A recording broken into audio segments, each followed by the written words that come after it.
বাংলাদেশের ধর্মীয় ঐতিহ্যের গর্ব শোলাকিয়া ঈদ ময়দান আবারও প্রস্তুত বিশাল এক ঈদের জমায়েতের জন্য। দীর্ঘ শতবর্ষের ধারাবাহিকতা ধরে রেখে এখানে অনুষ্ঠিত হতে যাচ্ছে 199তম ঈদ উল ফিতরের জামাত, যা দেশের ইতিহাসে সবচেয়ে বড় ঈদ জামাত হিসেবে পরিচিত। প্রতিবারের মতো এবারও ঈদের দিন সকাল 10টায় শুরু হবে এই ঐতিহাসিক নামাজ। এবারের জামাতে ইমামতি করবেন প্রখ্যাত আলেম মুফতি আবুল খায়ের মোহাম্মদ সাইফুল্লাহ। বিকল্প ইমাম হিসেবে দায়িত্ব পালন করবেন মাওলানা জুবায়ের ইবনে আব্দুল হাই। নারীদের জন্য পৃথক নামাজের ব্যবস্থা রাখা হয়েছে সূর্যবালা সরকারি বালিকা উচ্চ বিদ্যালয় প্রাঙ্গণে। ঈদ জামাতকে ঘিরে শোলাকিয়ায় চলছে শেষ মুহূর্তের প্রস্তুতি। সার্বিক নিরাপত্তায় বসানো হয়েছে সিসি ক্যামেরা ও ওয়াচ টাওয়ার।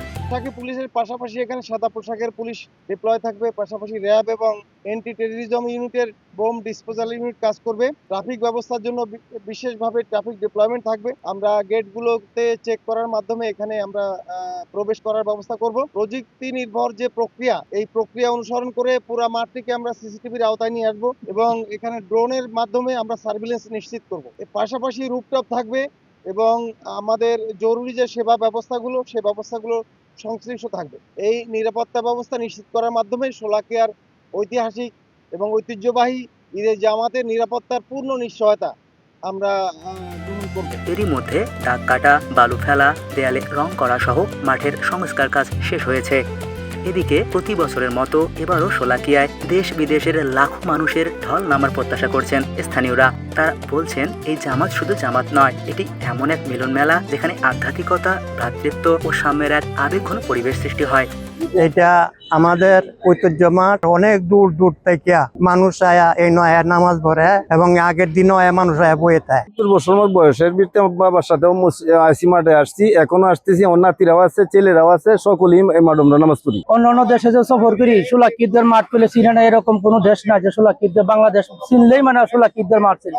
কয়েক লক্ষ লোক হয়, প্রায় 5 থেকে 7 লক্ষ লোকের আমরা আশা করি যে মানুষ হয়। আমি মনে করি এখানে একটা আল্লাহ তাআলার পক্ষ থেকে এটা একটা কিশোরগঞ্জবাসীর প্রতি একটা রহমত। বাংলাদেশের বড় বড় উলামায়ে কেরামগণের সংস্পর্শ এই মাঠের সাথে জড়িত। তাদের প্রতি মানুষের একটা ভক্তি এবং শ্রদ্ধার জায়গা থেকে এবং বাংলাদেশের একটা ঐতিহ্যবাহী জমিদার পরিবার, আমাদের কিশোরগঞ্জের হয়বতনগর জমিদার বাড়ি, তাদেরও একটা ঐতিহ্য বহন করে যুগ যুগ ধরে।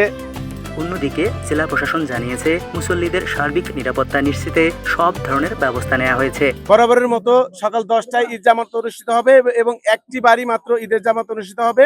শহরের বিভিন্ন ঈদগাহ মাঠে নিরাপত্তার জন্য প্রায় 1100 পুলিশ ফোর্স মোতায়েন থাকবে। সেনাবাহিনীর 4 প্লাটুন, র্যাবের 6টি টিম, 5 প্লাটুন বিজিবি এবং 6টি ওয়াচ টাওয়ার স্থাপন করা হয়েছে, যার মাঝে 4টিতে পুলিশ ও 2টিতে র্যাব দ্বারা মনিটরিং করা হবে। পুরো এরিয়াতে 64টি সিসি ক্যামেরা স্থাপন করা হয়েছে। এছাড়াও শহরের গুরুত্বপূর্ণ স্থানে চেকপোস্ট স্থাপন করা হয়েছে। পরবর্তী ঈদ উল ফিতরের আগেই শোলাকিয়ার মাঠ উন্নয়নের কাজ হবে বলে জানিয়েছেন কিশোরগঞ্জ 1 আসনের সংসদ সদস্য মাজহারুল ইসলাম। ঈদ উল ফিতর জামাতে নামাজ আদায়ের জন্য দেশের বিভিন্ন স্থান থেকে মুসল্লিরা আগমন করেন এবং এই মুসল্লিদের থাকা খাওয়ার সুব্যবস্থা করে থাকেন জেলা প্রশাসন এবং তাদের সার্বিক নিরাপত্তার দায়িত্ব পালন করে থাকেন জেলা পুলিশ প্রশাসন। আমি আশা করি এতে কোনো ব্যত্যয় ঘটবে না।